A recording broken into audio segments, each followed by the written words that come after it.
佢哋出去之前咧要做好多準備工作嘅，例如咧佢哋要揾一個安全可靠嘅穩固點，即係錨點啦。每個部分真係環環整構就唔可以有錯嘅。如果錨點一錯咧，就會令到我哋嘅拯救員啦或者地球人只有一個風險存在嘅。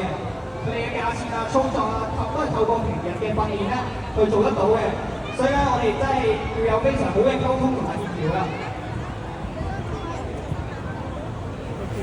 大家而家我哋可以見到我哋嘅拯救員喺上邊有兩條繩係設置咗㗎。點解有兩條繩咧？因為我哋要有一個保險啊，有一條我哋叫主繩，有一條叫做副繩。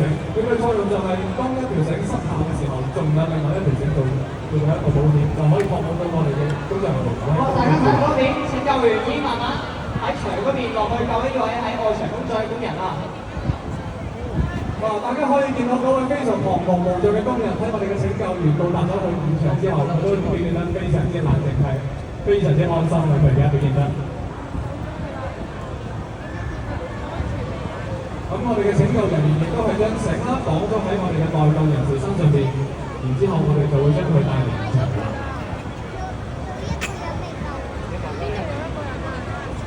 咦，係喎，Tina，你最近有冇睇新聞關於一啲高空拯救嘅工作啊？梗係有啦，早排啫嘛，就係一單吊船嘅意外啦。我哋可以見，如果大家仲記得嘅話咧，其實嗰單意外咧就吊船喺半空嗰度間不停咁樣搖晃，而且係飄到大氣嘅非常之離得非常遠嘅地方啦。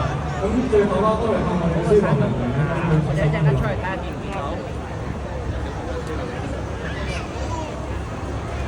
準備落嚟啦！咁喺我哋設置咗我哋嘅繩之後啦，確保咗我哋嗰個救救人士佢係唔會有一個好實嘅人之後啦，我哋就會係拯救員連埋救救人士一齊游繩咁樣去翻呢個地面安全嘅地方。大家望下消防人員嘅動作真係非常之迅速啊！喺保障到地拯救員嘅情況底下，亦都可以迅速咁落到地面。